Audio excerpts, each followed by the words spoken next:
Hello everyone and welcome back. My name is Courtney, I am here with my spouse Royce, and together we are the Ace Couple, and today we've got a little expedited treat for you all because, last week's episode was, I wouldn't say it was fun, but I assume at least some percentage of you got some amount of perhaps catharsis out of it. Perhaps we accidentally had a little bit of catharsis ourselves.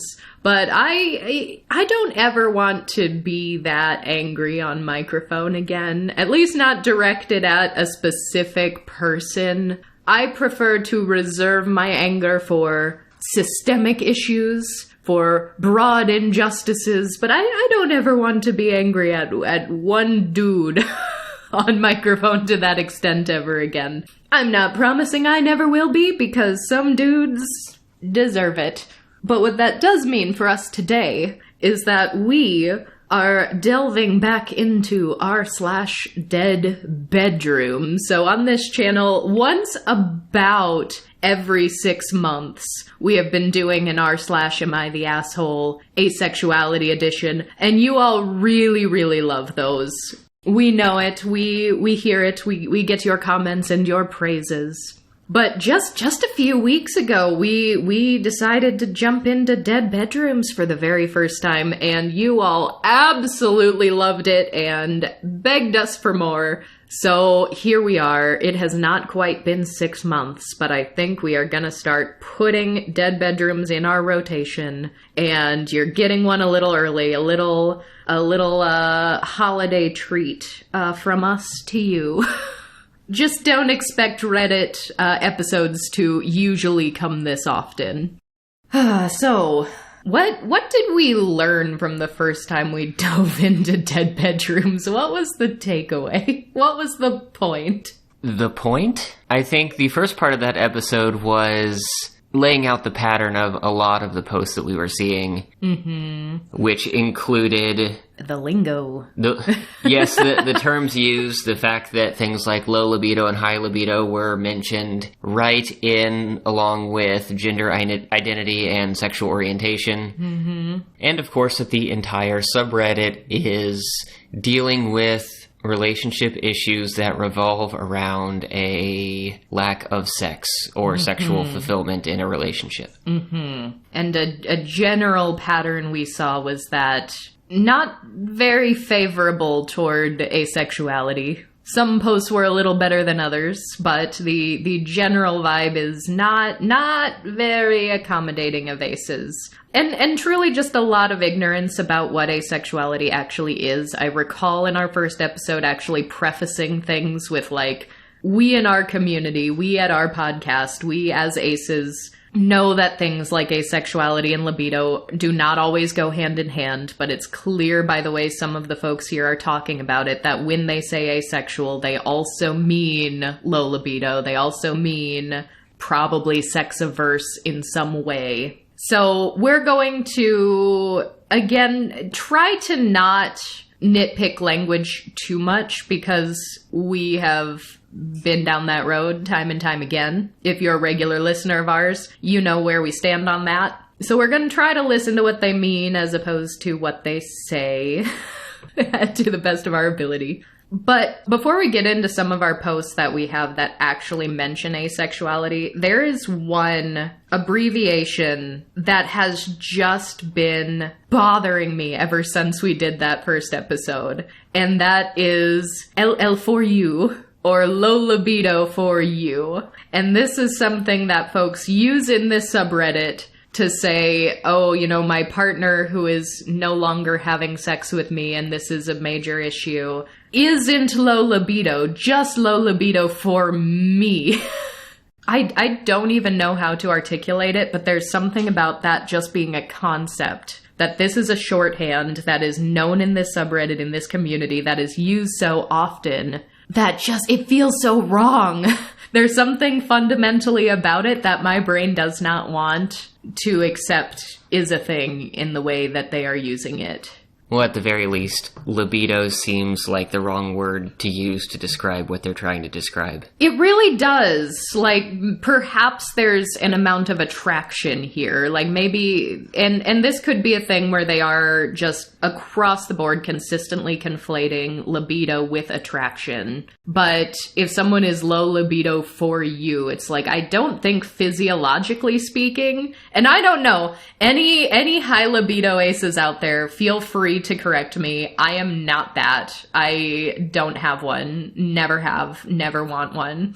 I don't think physiologically that your level of libido actually changes based on prospective sexual partner. At least that's not the way I understand libido as a concept. Like, you might not be attracted to individual people, or you might have more attraction for one person versus another, or one gender versus another, like, all the things that someone may or may not be attracted to. Like, there are factors at play here. But, like, chemically speaking, can your libido just plummet upon seeing a specific person? Does that happen that way? Please advise. That's not how I define or use the term. Libido can change. It's particularly one thing that's cited as changing alongside hormonal changes. Sure. But yeah, I see that as a much more chemical or biological thing than attraction. And oftentimes when libido comes up in the ace community, it is mentioned completely as an aside to the concept of attraction. Oh yeah, I know plenty of aces who are like, I do have a libido, and honestly it's frustrating because I'm not attracted to anyone, so what do I need this for? Or they'll say, you know, I have a libido, but I just don't have a desire to sate that libido by involving another person. Like, masturbation is totally an acceptable option to me 100% of the time. Like, there are aces like that out there, no doubt. But before we get into these posts, I had to Google it, assuming that the first response would be from the subreddit, and it was. But I genuinely just Googled, what is LL for you? And I did. I found a post from about a year ago from a deleted user called, what is LL for you, really? And I was like, maybe this will give me insight. But here's what's so interesting. They use a food metaphor right in the post. The post is it really a case of getting sick of eating the same thing every day? I mean, I love spaghetti bolognese. But if I had to have it every evening meal, it would probably lose some of its luster. Would it help some LL4U people if they had the occasional takeout? Just a thought. And here's what's so fascinating to me. We in the ace community, like, we are the kings and the queens and the non-binary nobilities of food metaphors. We have taken cake is better than sex, and we ran with it. Cake is our biggest community symbol out there. The folks that don't have as much of a sweet tooth have more recently adopted garlic bread. Like, we use food so often. And we even use food as metaphors to explain things like sex neutrality. Like, I don't crave cake, I don't want cake, but if someone put it in front of me, I probably would even enjoy the cake. I'm just not gonna seek it out because I don't have that desire. I don't have that craving. So we have so many ways that we have used food metaphors in our community. And so I see the food metaphor and I understand where it comes from in that sense. But the fascinating thing is here, like, I don't know if this is a cheating situation or if this is an agreed upon open relationship kind of a situation. Obviously, one is more ethical than the other. But in my first several posts seeing this LL4U, it usually wasn't about people who were cheaters or people who were thought to be or known to be cheaters. For the most part, it was just, you want to have sex with your partner and your partner no longer wants to have sex with you, and you're trying to figure out what's wrong. Like, have they lost their libido? Do they have a hormone issue? Are they asexual? And then a bunch of people in the comments would just be, no, they're probably just LL4U. And it's like, I kept seeing that as the justification for these reasons why a bedroom was now dead.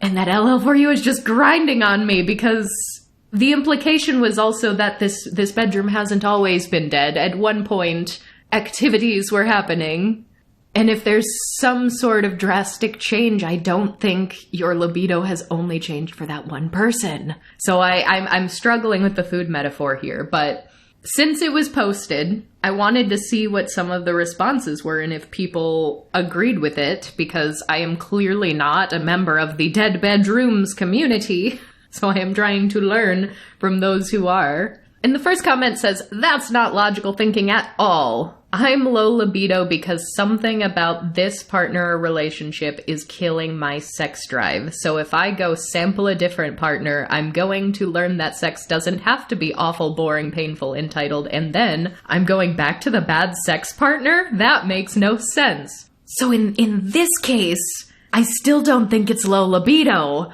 I think you're just not getting what you want, what you need from this arrangement. But I don't think that's changing your libido. The awful, boring, painful, entitled part is a whole bunch of red flags that there's something else going on here. Well, especially the painful entitled, like, is this an abusive situation here? And you just haven't found that word or connected that dot yet? Because from my understanding, sex should be neither of those things. Boring's one I hear a lot. I don't know what just awful sex is. I'm sure there are allos out there who could explain to me exactly what awful sex is, but if it's not painful or entitled or boring, like what generally might make it awful? How's that a different modifier than the others? Another comment says, "I think most people who are LL4U are in that phase because of other factors within the relationship, e.g. bad sex, loss of respect, poor emotional dynamic, loss of attraction, etc." Which still doesn't sound like low libido to me, but does make more sense to me. One commenter said, "It's often said that sex with the same person gets boring after a while and becomes routine, so the recommendation is to spice things up. However, if you have a partner who thinks anything other than plain vanilla is not acceptable, then things can only go downhill. Yes, I speak from experience." That's another thing that just gets me so much about this subreddit was some of the previous posts that we saw and some of the previous comments that we saw. There are just so many deeply hurt people here. And I don't want to laugh at their actual hurt. I really do not. But at least some of the juicier, more heated posts definitely seem like just a lot of very sexually frustrated people expressing their frustration at each other. Yeah, I definitely see a different vibe going back and forth between different threads. Some are just overtly hurt and angry, others are trying to have a more nuanced discussion. I was about to say I'm surprised at how many people who comment self-identify as asexual, but here we are reading this as well, so... Yeah. I mean, we had a poster in the last episode who was asexual and was posting for their own concerns. But here's one that gets so much wilder when we consider what common ace theory is, or a common ace worldview, because this poster says, "If you ask me, it means that your significant other is actually not romantically in love with you anymore, plain and simple." And someone challenged him a little bit, not in a mean way, but in like an asking a lot of questions kind of way, saying like, is sexual desire and romantic love one-to-one synonymous to you? Because that was my question too, because we talk very often in the aspec community about how romantic and sexual attraction are not always the same. They don't always line up. And I so rarely see allosexual people acknowledge that or believe that that is a possibility. In fact, there are a lot of allosexual, alloromantic people who have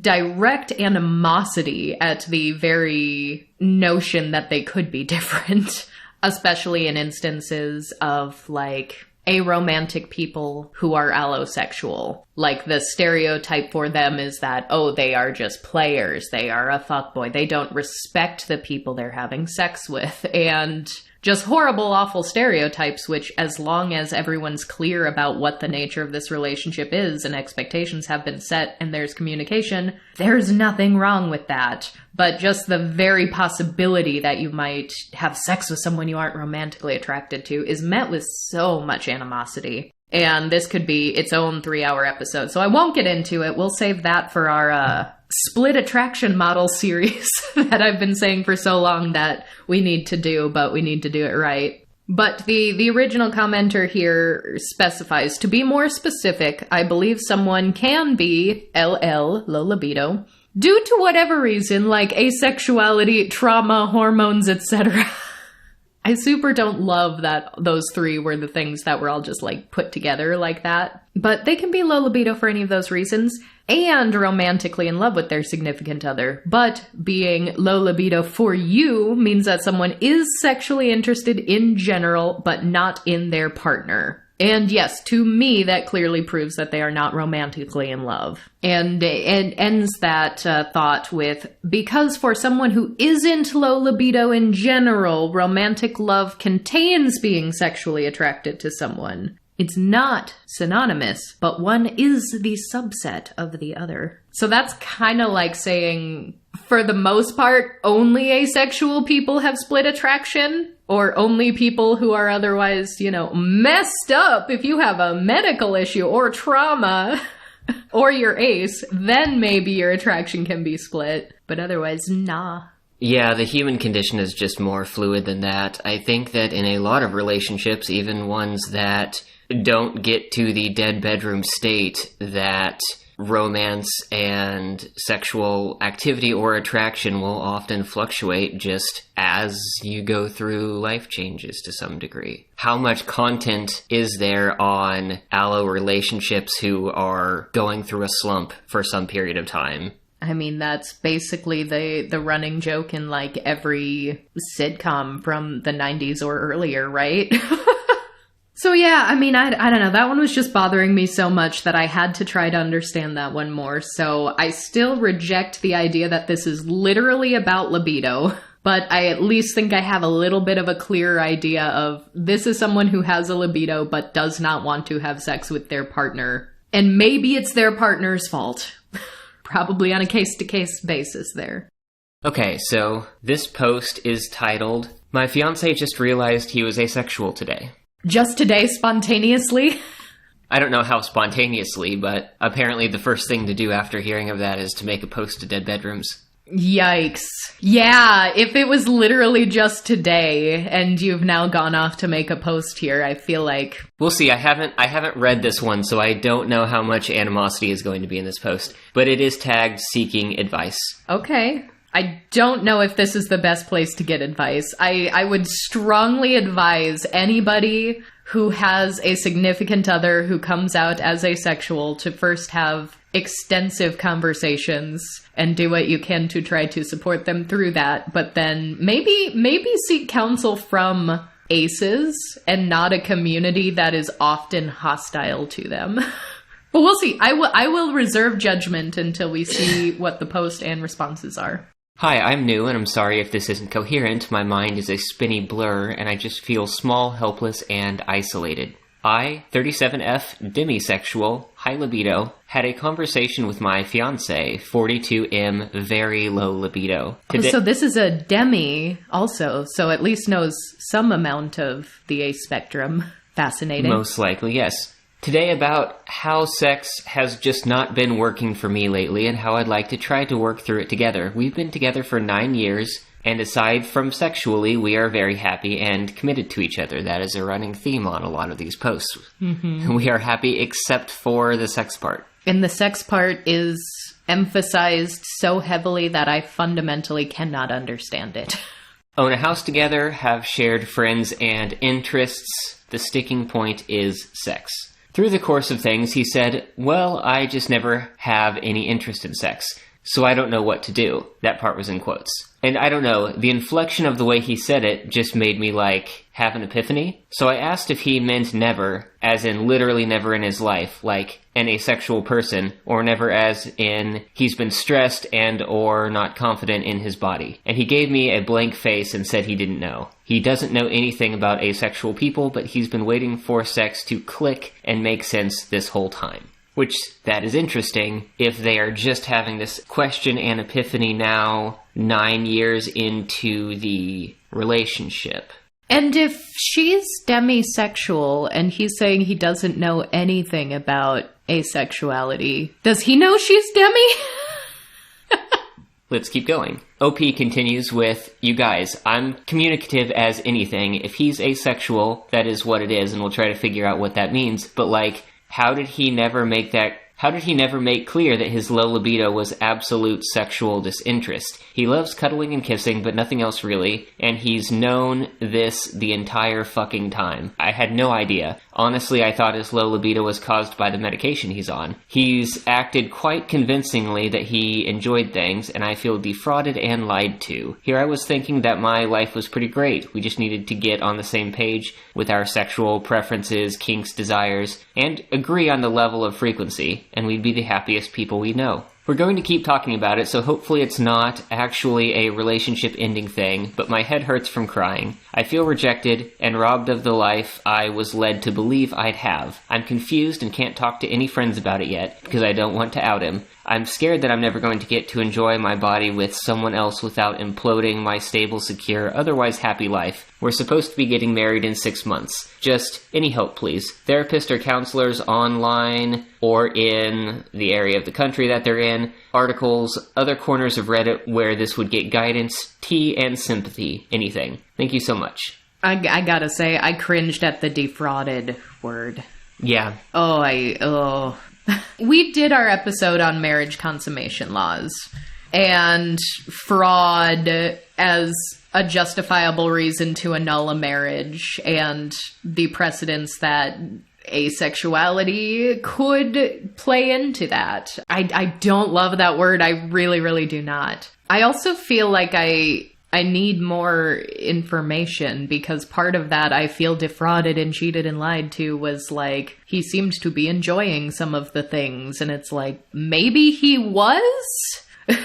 I don't know. Maybe he hasn't been and that was explicitly stated. But maybe it was just because this was posted in such a haze of emotion and maybe it was just done very quickly and sloppily, but there are elements of this here where I'm like, yes, you are a demisexual person, but are you in community with a lot of other aces and demis? Because you as the poster seem to be either missing details or missing nuances of the orientation itself. And I don't know, is it unfair to be like, how could he not know this?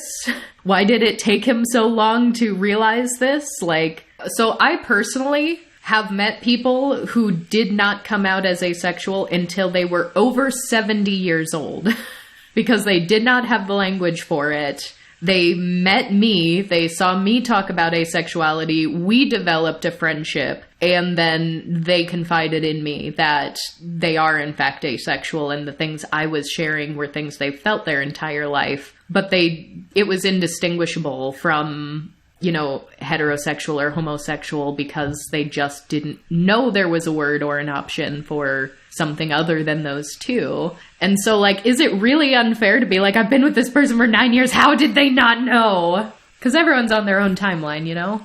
And a lot of times you have to get to a point where you see a very direct contradiction or comparison to something that you feel very personally and intimately. And it's not that difficult to go a long time not, you know, encountering that information or having those conversations. The thing that stood out in comparison to that most to me was the OP mentioning how communicative they are. Because, yeah, they may talk a lot, but apparently they haven't had this conversation, at least in extreme detail, until this point in their relationship, which can happen. It can.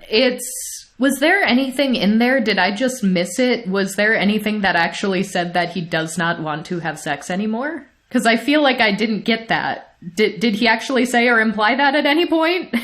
Because the way it's posted, the way she's talking is like, we were supposed to get married, but now my whole future I'm grieving for it because it's not going to be what I thought. But they seem to, at least on occasion, be having sex now. So is he actually saying he wants to stop doing that? Or is this a situation where OP might actually be grieving the feeling of being desired as opposed to the actual act of sex? Because those are two different things in my experience.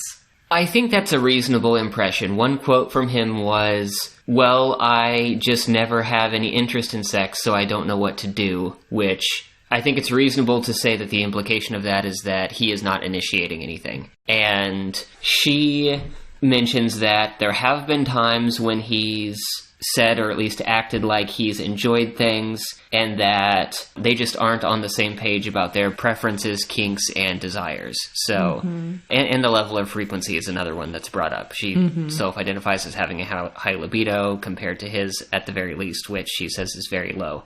So it could be that the relationship that she wants isn't one where she is having to initiate things.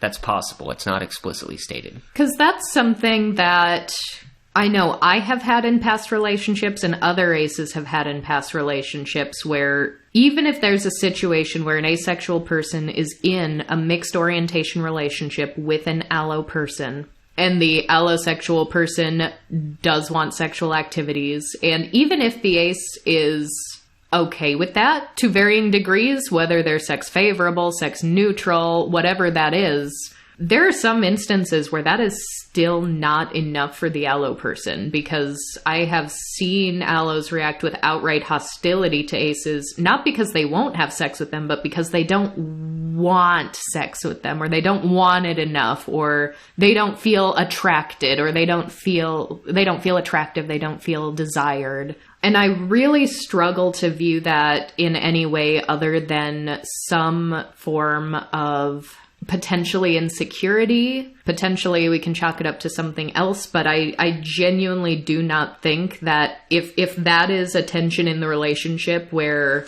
sex can be negotiated, it can be enjoyed, but the allo person is upset that the ace isn't actually attracted to them, the ace is not going to change. That is not something that can be changed. So if that is going to be an issue for the allo person, that is something that they need to work on, and they need to figure out why this is such an issue and why they feel this way, and if this is coming from insecurity, if it's coming from, any of these other things. I was a little caught off guard when OP here was like, oh, is it, because of your body, are you insecure? It's like, I don't want to imply that in the situation I'm describing that all allos are like insecure in their own bodies, but I know from personal past relationships, I have had previous partners who are like, why aren't you more attracted to me? And it's like, I am literally as attracted to you as I could be to any other human that exists. And they're like, but I want to be uniquely attractive to you. And it's like, you're the one I'm in a relationship with right now. I don't know what more you want from me. Yeah, I read that passage as OP just sort of grasping at straws to come up with a reason for their partner's what they describe as low libido. Which is fascinating, because if OP did not self-identify as demisexual, if a fully allo person was saying this, I would probably say that's a little acephobic. Like, why are you trying to find the reason for this? Some people just are this way. And I think that was coming, I think at that point when she was going through this, she was operating under the assumption that her partner was allo. Mm-hmm. And this is where it clicked of, wait, you mean like ever? Like this isn't a temporal thing? Right. So yeah, I don't know. This is interesting. This is why I have said before that I try not to be the advice-giving type, especially like unsolicited advice. And clearly OP here is asking for advice, But I never feel comfortable giving advice unless it's someone I know very well or I know their situation very, very well. And probably if there can be a conversation about it. Because look at how many questions I am asking OP that I'm never going to get an answer to. Like, I would need to have a full-on conversation with someone if they were seeking my counsel. Because I need more information in order to give more information. Well, look at how many conversations have come up for the two of them just now that have prompted this post. It sounds like the two of them need to have a much more in-depth conversation. But I was holding on to something. Let me go back to one of the last points that you made. You were talking about an issue that comes up oftentimes in ace-allo relationships, and the problem that arises from a need to feel desired or something of that nature. And I don't think it is off base in saying that that can often manifest in very significant feelings of insecurity. But I do think that there is also some amount of, if I use the word sexual orientation, I'm kind of stretching that term a little bit, but I'm having trouble finding the right word. But a way that a person's sexuality manifests, which would include their kinks and things like that. If someone is, you know, I guess more submissively aligned, and a big part of what they get out of sex is that feeling of being wanted or desired, that could be a big part of what sex is for them, and it could represent an incompatibility of some kind. It's something that could potentially be talked through, worked around, you could potentially find an angle for, but I could also see some people saying that, like, this is something I actually need to feel satisfied in that area of my life. But what I want to know is, how does one reconcile it with all of these posts? Because we've seen the pattern of, like, we are the happiest people in the world except for sex. And it's like... I mean, my knee-jerk reaction is that that is an overstatement.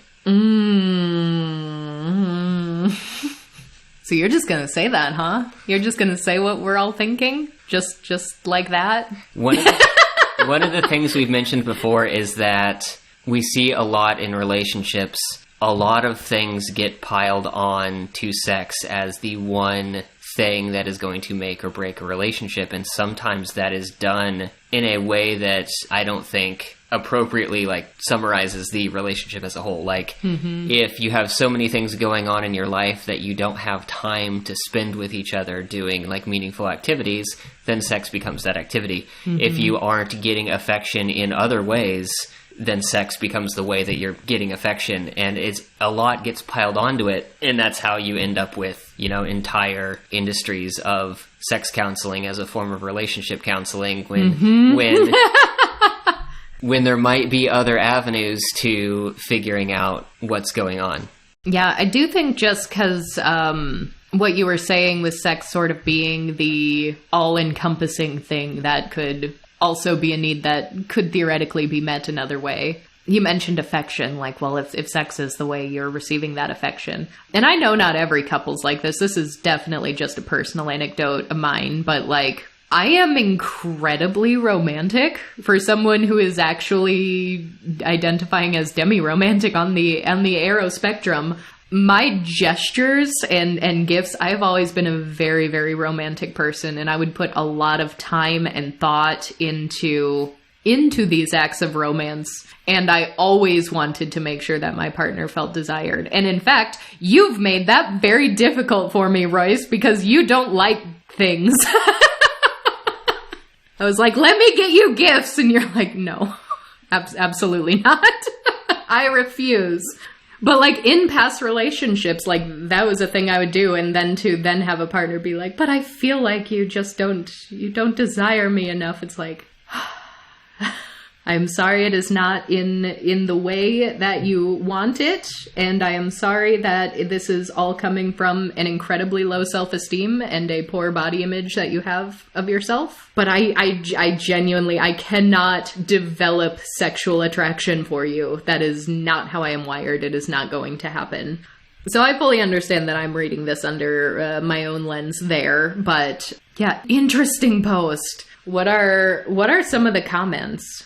I guess also to your point of it being perhaps overstated that sex is our only issue. We've absolutely had friends in the past that would claim to have a really good relationship, really healthy. Their relationship's almost perfect, but then we'd also like get together to hang out and they'd talk about how they had a screaming match earlier in the day and we were like, oh, that's a thing you do? Yeah, they just casually throw out something toxic as if everyone does it. Yes!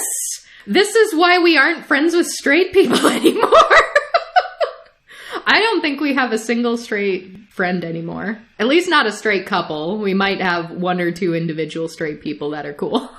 If instead of saying straight, you say, like, heteronormative or non-queer. Yeah. Like, there might be people with gender identities that don't fit into the binary who might still describe themselves as hetero just out of habit or because they don't have a better word. Right. We don't have any non-queer couple friends anymore. Because they do really just be out here throwing out very toxic things and being like, we have a great marriage, we have a wonderful relationship, and we're like, So the comments here, this post doesn't have a ton of them. There are a few back and forth. Some are like, postpone the marriage, figure this out first. There was one that was like, blessing in disguise, don't marry into a dead bedroom, go elsewhere. No, are you kidding me? There are a couple of posts being like, you're looking for other places, go check out asexuality subreddits and see what you can learn there. Yeah, yes. That I'm actually glad that was a bit of advice that was pointed out. I'm pleasantly surprised.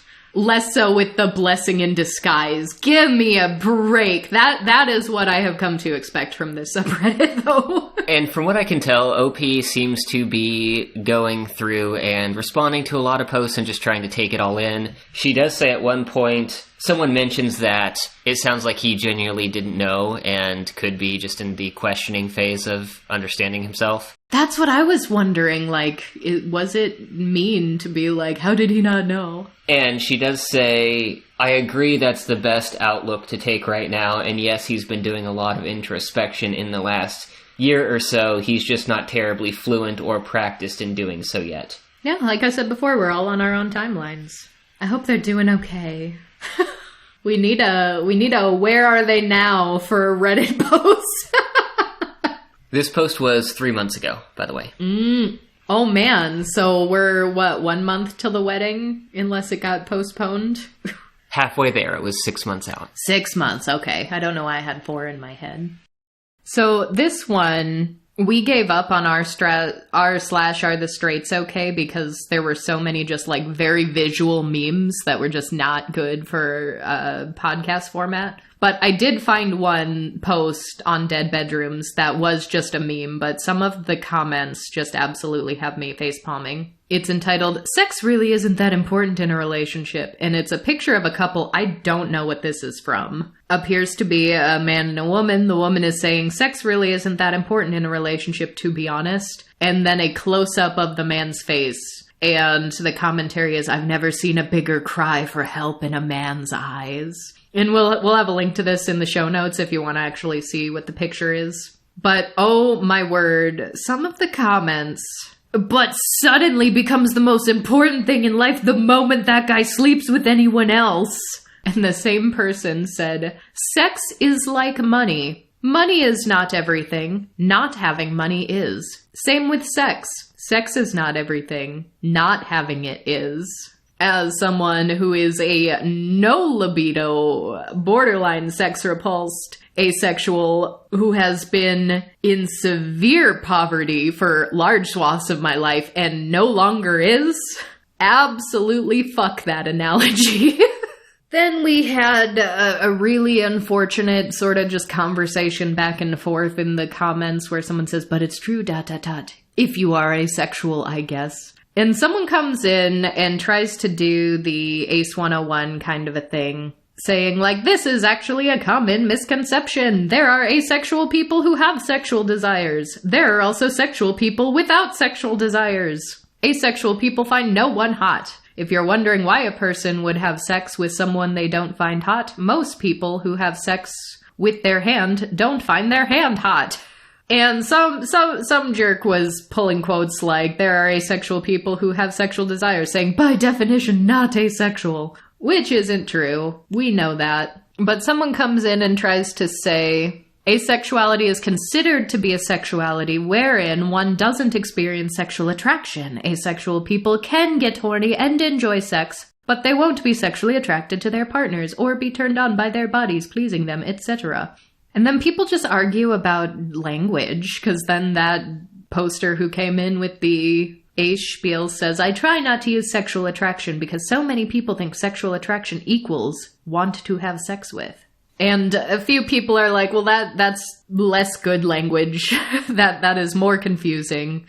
And the final say is that poster saying, asexual people do not find people hot. Sexual people do find people hot. It's not about whether or not they want to have sex. And I have been getting increasingly more frustrated with that definition and delineation. Just because for as much as like we're giving grace even in this episode saying, you know, for some people, like this is a manifestation of their sexuality. This is something that is important for those people. I understand that not all aces have the same experience I do, and I give space for that. But not having a libido, not wanting to engage in sexual activity, that actually is a fundamental component of the way my asexuality manifests.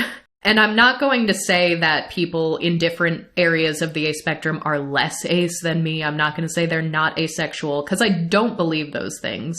But there is such a hard line push, especially as of the last, 6 years. I think I've really seen it ramp up, where it's all about attraction, not action. It's just attraction, not action. And that's something I hear and see all the time, every single day. And a lot of sex-favorable aces will say, well, we have to use this language because otherwise you're invalidating my asexuality. And it's like, you're kind of now invalidating my asexuality because this is a fundamental way that mine manifests. And if I'm giving space for your area of the spectrum, can you please also give space for my area? I think people are just going to have to accept that there isn't going to be one simple, singular sentence definition of asexuality that just encompasses the entire ace spectrum. Because I've been thinking about this, and I am not aware of any other orientation that has, for example, the depth of micro labels that asexuality has, or broader ace spec, I should say. I use those two terms interchangeably a lot. I know not everyone does that. We'll talk about this in a future episode, but the fact that ace no longer means ace and arrow people is fascinating to me, because a lot of people, when we originally started using the shorthand for ace, it was like the full ace community, because we didn't want to just be saying asexual the whole time. So it was like A is being shortened to ace for both ace and arrow. And now a lot of people have completely forgotten that is how a lot of people used to use it. And now people are saying aspec for the A spectrum, for ace and arrow spectrums. And to me, that is so much clunkier than saying ace. It is. So sometimes I'll still say ace just because that's the language that I came up into this community in to mean both. And now people will say, if you're saying ace, but you mean aspect, that's erasing arrows. And it's like, my language originally did accommodate arrows. And we just forgot about that. Yeah, in personal life, off the microphone, I never say aspec, pretty much. I say ace to mean aspec because aspec is a clumsy two-syllable word that's harder for me to say. Yes. But what I was getting to was, when I look at all sexual orientations, straight, gay, bi, pan, they're all very well defined and have a lot of community and a lot of history. And of course, ace people have been here forever, but it's been so hard to connect because you have to have a lot of very open, vulnerable, personal conversations. So I feel like the ace community is fairly young because it kind of relied on something like the internet to bring enough people together to have these conversations. But what happened is you found all of these different varied experiences that aren't gay, straight, bi, pan. And sometimes they are vastly different experiences. Yeah, in addition to our split attraction model series that we've been planning, we want a series of just episodes on language. Because we've got a lot of thoughts on language. Because at the end of the day, really, what I care about the most is that the people I'm communicating with can understand me. And so to a certain extent, if you're speaking to an individual person, your language is going to change. And there are complicated nuances with that. Sometimes it's something like code switching. Sometimes in a neurodivergent lens, that's something like masking. But sometimes it's genuinely just, we come from two very different places. What is the lowest common denominator for the language that we can use and still understand at least the most important elements of what we're trying to convey to one another? And so, honestly, yeah, with ASPEC, the thing is, I have started occasionally using that either on microphone or sometimes in tweets and things. And that is just because that seems to be the direction that our individual community is saying. But I will only say that word if I'm addressing the community. If I'm trying to address a larger audience or allo people or non-ASPEC people, I won't use the phrase ASPEC because they don't know it. They do not. Okay, I think this will be the last one for today. This one is simply titled, Broke Up With My Asexual Girlfriend. Oh boy. And it reads, I loved her a lot, I really did. I felt like she was perfect for me in every way. Going back to the comment. Except sex! Except one. She was asexual. We dated for a little over 4 months. In that time, I fell for her hard. But 2 months into the relationship, she admitted that she thinks she might be asexual as she finds the idea of sex and kissing to be repulsive. I tried to make it work for the remaining 2 months, but I was slowly starting to resent her more, and I knew it would never stop. I really wanted it to work, but I'm a man with needs that she wasn't capable of fulfilling, and I didn't want to guilt or force her into doing something she didn't want to do. I broke up with her earlier today. I'm pretty sad about the whole thing, but I know it was the right thing for both of us. Reading some of the posts here acted as the final nail in the metaphorical coffin for me. I didn't want to end up like the unfortunate souls on this subreddit. Oh no! I thought I could do without sex, but I never really realized how damn important it was to be sexually desired in a relationship until recently. There's that word again. Yep, it's so goddamn important. I stopped working out in part because, quote, what's the point if the one person that's allowed to see it doesn't care? Oh boy. I did my first day back today, and it felt good. I assume that is at the gym. I'm ready to clean myself back up and jump back into the dating game and put myself out there and find somebody new. I just want to say I don't resent her for any of this. She was a really kind-hearted person, and I wish her the best. We were just fundamentally incompatible at the end of the day, and it never would have worked. I wish her the best and hope she finds happiness.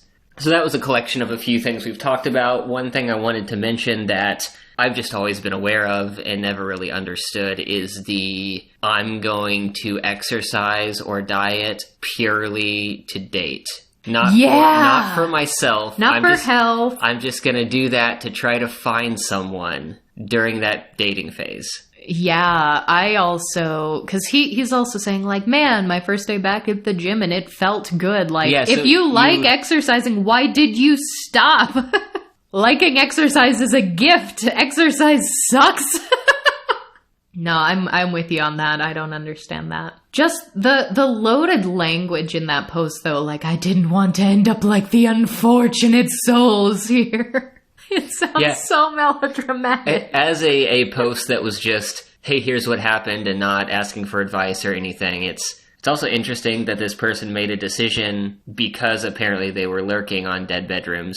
I don't think I like that either. Because, it wasn't that long of a relationship, so it's not like, there was a level of commitment that's years into this relationship or a marriage or a betrothment. So, it was still technically early stages. That's fine. But I genuinely, you made a decision to break up with someone that you yourself are saying you really care about because of what you are reading strangers say on the internet and not out of conversations with that partner.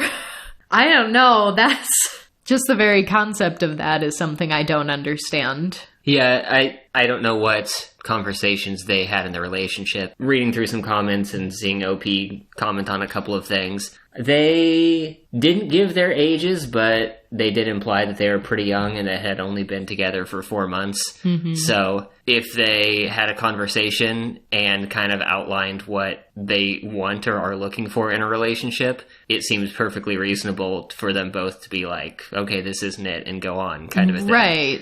But man, the final nail in the coffin was reading about all you poor souls on this subreddit. There is a comment that just says, I'm glad that this graveyard of dead relationships saved one more soul. No! That's terrible! Graveyard of dead relationships. Yeah, that was an old post. That one was from 5 years ago, but it was very dense in a lot of the language that we've been talking about or seeing throughout. Well, I wish the best for his asexual ex-girlfriend. May he remember her fondly as the one who got away. She's probably too good for him. I am just headcanoning this asex girlfriend as, you know, the most gorgeous, beautiful person inside and out. That's nonsense, and I know it.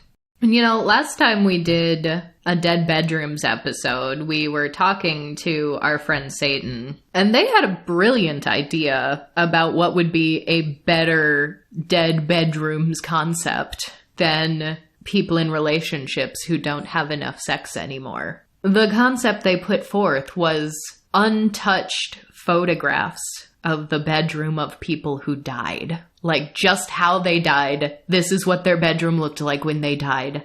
And I think that's fascinating. I think it is a subversion of a metanormativity. I think it's provocative, it's enriching, it's conceptually brilliant. I want someone to take this on as a project. I want this to be a coffee table book that we can put on our coffee table that is just pages of literal dead bedrooms. And then you can just pore over them for hours, fantasizing and wondering about the lives of these poor deceased souls. Who were they? What kind of life did they live? What will my bedroom look like when I inevitably die? How many of them died before getting the chance to clean up their bedrooms before the photos were taken? Exactly! That's the fascinating part. You can learn so much about a person. Was their bedroom spotless? Was it messy as if they weren't expecting visitors? Was it covered in medical supplies because they were aware that the death was imminent? There are so many possibilities. How old were they? How did they decorate? Did they die away from the home? Was their bed made? Did they die in the bed? The possibilities, they are endless. I am so much more intrigued by this concept of a dead bedroom than I am people griping about not having enough sex. So if any brilliant ace photographers out there, I myself am an artist. I am a professional award-winning artist, if we're being technical here. But I'm not a photographer. Taking photographs tends to irritate me, at least if it's for social media. I gave up on Instagram like a long time ago because I made a thing. Now I have to take a picture of it to put on Instagram. I hated it. Absolutely hated it. So if there are any already renowned ace photographers out there who are interested in making this dream come to fruition, do reach out. Let's make it happen. But until then, thank you all so very much for being here, and we will talk to you all next time. Goodbye.